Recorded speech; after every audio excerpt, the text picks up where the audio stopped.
जय श्री कृष्ण। राधे राधे। आप सभी भक्तों पर राधा रानी और भगवान श्री कृष्ण की आशीर्वाद सदा सर्वदा बनी रहे।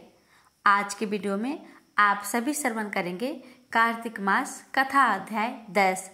उससे पहले आइए श्रवण करते हैं भगवान राम और लक्ष्मण जी की पावन कथा और फिर श्रवण करेंगे कार्तिक महात्म की कथा।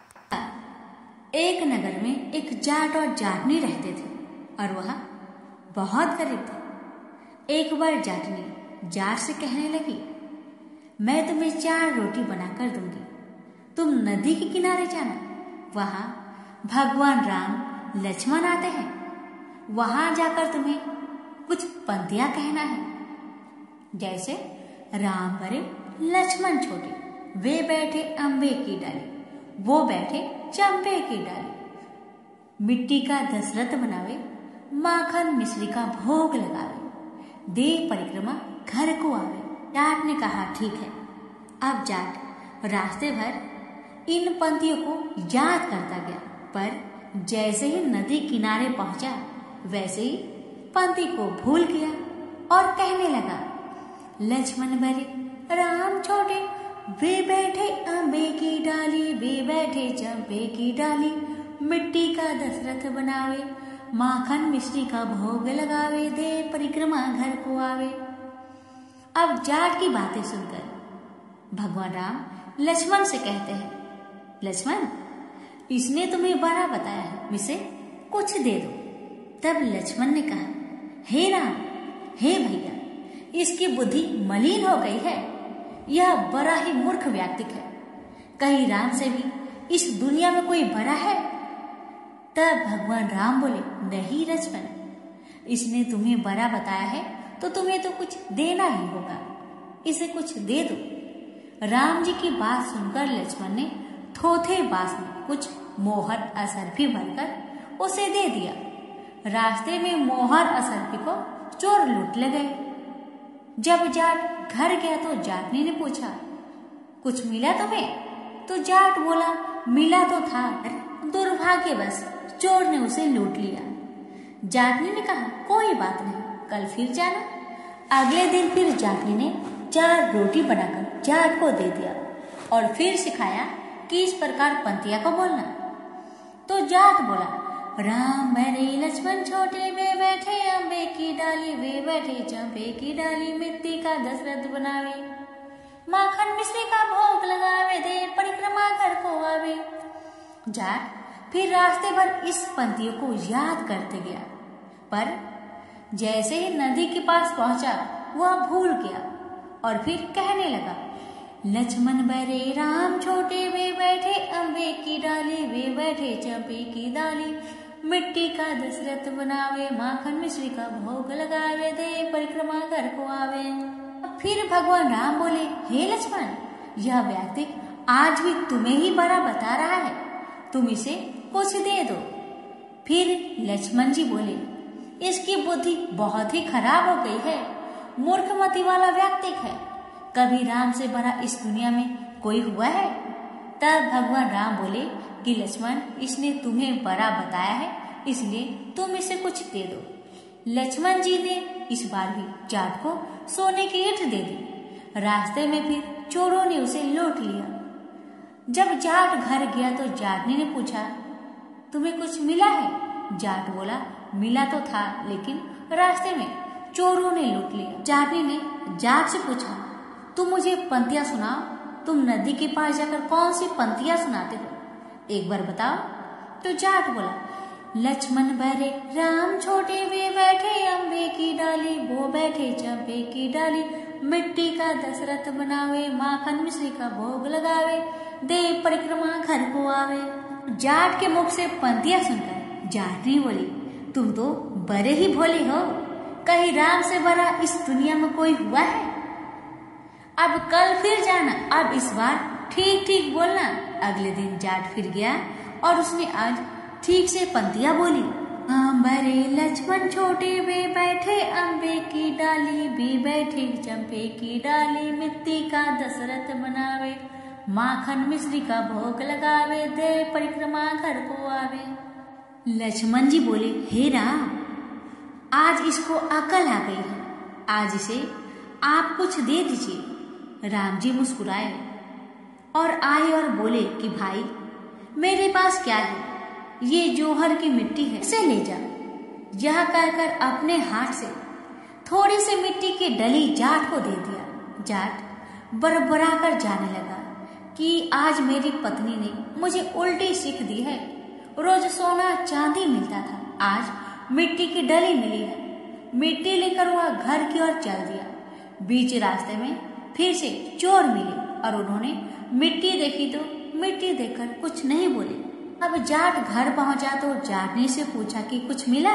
जाट बोला, हाँ मिला तो है, मेरी उल्टी सीख के कारण आज मिट्टी की डली मिली है। जाट ने बोली, कोई बात नहीं, आज कुछ तो लेकर आए हो, बाकी दिन तो खाली हाथ ही आते थे। मिट्टी की डली कुछ तो काम आएगी, इसे मैं चूल्हा लीप सकती हूँ, घर का आंगन लीप सकती हूँ। मिट्टी की डली लेकर तुलसी जी के पास रखकर रात को सो गई। जैसे वह सवेरे उठती है तो क्या देखती है कि तुलसी माता के पास हीरे मोती जगमगा रहे थे। अब जाट समझा कि ये भगवान राम ही है, जिन्होंने मिट्टी को हाथ लगाया तो वह सोना बन गया। तो प्रेम से बोलिए, सिया रामचंद्र की जय। भगवान, जैसे आपने जाट जाटनी के दुख को दूर किया, वैसे आपकी कथा कहने वाले, सुनने वाले, हुक्कार भरने वाले सभी की मनोकामना को पूर्ण करना, सभी की कष्टों को दूर करना। प्रेम से बोलिए, सिया रामचंद्र की जय। पृथु ने कहा, हे देव ऋषि, आपको नमस्कार है। कृपा कर आप यह कहिए कि जिस समय भगवान शंकर ने अपने माथे का वह तेज क्षीर सागर में डाल दिया तो उस समय क्या हुआ? नारद जी ने कहा, हे राजन, जब भगवान शंकर ने अपना वह तेज क्षीर सागर में डाल दिया तो उस समय वह शीघ्र ही बालक होकर गंगा सागर के संगम में बैठकर संसार को भय देने वाला रुदन करने लगा। उसके रुदन से समस्त संसार व्याकुल हो उठा।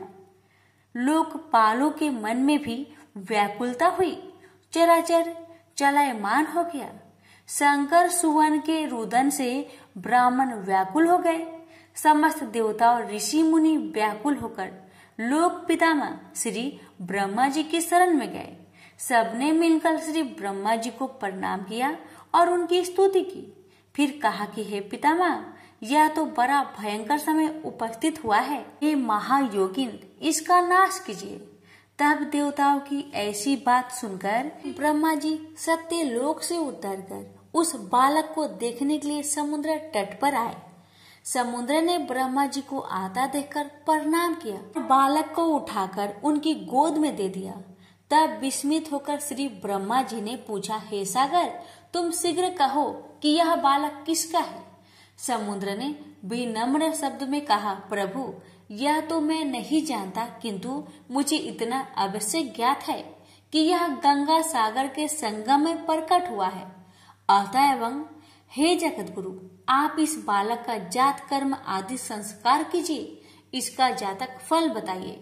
नारद जी कहते हैं कि इधर तो सागर ब्रह्मा जी के गले में हाथ डालकर बार बार उनका आकर्षण कर रहा था। फिर तो उसने ब्रह्मा जी का गला इतनी जोर से पकड़ा कि उससे पीड़ित हो ब्रह्मा जी के नेत्रों से आंसू टपकने लगे। किसी प्रकार से ब्रह्मा जी ने अपने दोनों हाथों का जोर लगाकर अपना गला छुड़ाया और सागर से कहा, सागर सुनो, मैं तुम्हारे पुत्र का जातक फल कहता हूँ। मेरे नेत्रों से जो यह जल निकला है, इसी कारण इसका नाम जलंधर होगा। यह उत्पन्न होने के साथ ही तरुण हो गया। यह सब शास्त्रों का परगामी, महापराक्रमी, महावीर, बलवान, महायोद्धा और रण दुर्मद होगा। यह बालक सब दैत्यों का अधिपति और भगवान विष्णु को जीतने वाला होगा। यह कभी भी नहीं हारेगा। एक भगवान शंकर को छोड़कर यह सबसे अवध्य होगा। जहाँ से उत्पन्न हुआ है फिर वही जाएगा। इसकी स्त्री बड़ी पतिव्रता, सौभाग्यशालिनी, स्वर्ग सुंदरी और परम मनोहर, मिष्ट भाषिनी तथा सिलवान होगी। नारद जी कहते हैं, हे राजन, सागर से ऐसा कहकर ब्रह्मा जी ने शुक्राचार्य को बुलाकर उनके हाथों से बालक का राज्याभिषेक कराया और स्वयं अंतर ध्यान हो गए। फिर तो बालक को देखकर सागर बड़ा ही प्रसन्न हुआ और घर आ गया। कितने ही उपाय से उसका पालन कर उसको पुष्ट किया। फिर कालनेमी नामक असुर को बुलवाकर उसका वृंदा नाम की कन्या से सविधि विवाह करवा दिया। उस विवाह में बड़ा उत्सव हुआ। श्री शुक्राचार्य के प्रभाव से स्त्री सहित जलंधर दैत्यों पर राज्य करने लगा। से बोलिए लक्ष्मी नारायण की जय हो। भगवान श्री कृष्ण को लड्डू गोपाल क्यों कहा जाता है? ये नाम उन्हें क्यों पड़ा? आइए इस कथा के जरिए जाने। दरअसल ब्रज भूमि में भगवान श्री कृष्ण के एक परम भक्त रहते थे। उनका नाम था कुंभदास। कुंभदास का एक पुत्र था रघुनंदन। कुंभदास हर समय प्रभु श्री कृष्ण की भक्ति में लीन रहते थे और पूरे नियम से भगवान की सेवा करते थे। वे उन्हें छोड़कर कहीं नहीं जाते थे ताकि उनकी सेवा में कोई विघ्न न हो जाए। एक दिन वृंदावन से उनके लिए भगवत कथा करने का न्योता आया। पहले तो उन्होंने मना कर दिया, लेकिन लोगों के जोर देने से वे कथा के लिए जाने को तैयार हो गए। उन्होंने सोचा कि भगवान की सेवा की तैयारी करके वे रोजाना कथा करके वापस लौट आएंगे, जिससे भगवान का सेवा नियम भी नहीं टूटेगा। उन्होंने अपने पुत्र को समझा दिया कि वे भोग तैयार कर चुके हैं, तुम बस समय पर ठाकुर जी को भोग लगा देना। कुंभदास ने अपने पुत्र रघुनंदन को समझाया और वहां से प्रस्थान कर गए। जब बालक का रूप धारण कर भोजन करने आए श्री कृष्ण, रघुनंदन ने भोजन की थाली ठाकुर जी के सामने रखी और सरल मन से आग्रह किया कि ठाकुर जी आओ और भोग लगाओ। उसके बाल मन में यह छवि थी कि वे आकर अपने हाथों से भोजन करेंगे। हम सभी भोजन करते हैं। उसने बार बार ठाकुर जी से आग्रह किया, लेकिन भोजन तो वैसा का वैसा ही रखा रहा। अब रघुनंदन उदास हो गया और रोते हुए पुकारा कि ठाकुर जी आओ और भोग लगाओ। जिसके बाद ठाकुर जी ने एक बालक का रूप धारण किया और भोजन करने बैठ गए। ये हर्ष देख रघुनंदन भी प्रसन्न हो गया। रात को जब कुंभदास जी ने लौटकर पूछा, बेटा तुमने ठाकुर जी को भोग लगाया था? रघुनंदन ने कहा, हाँ।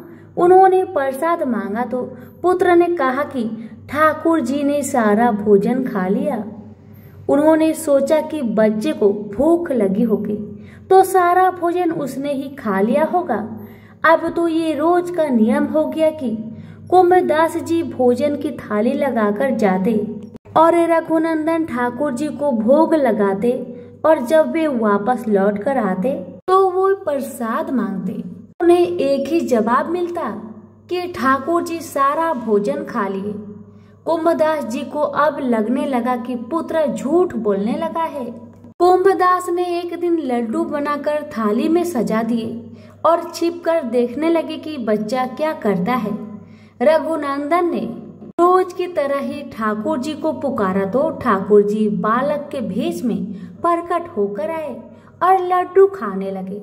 यह देखकर कुंभदास जी दौड़ते हुए आए और प्रभु के चरणों में गिरकर विनती करने लगे। उस समय ठाकुर जी के एक हाथ में लड्डू और दूसरे हाथ वाला लड्डू मुख में जाने को ही था कि वे जर हो गए। उसके बाद से ही उनकी इसी रूप में पूजा की जाती है और वे लड्डू गोपाल कहलाए जाने लगे। प्रेम से बोलिए लड्डू गोपाल की जय।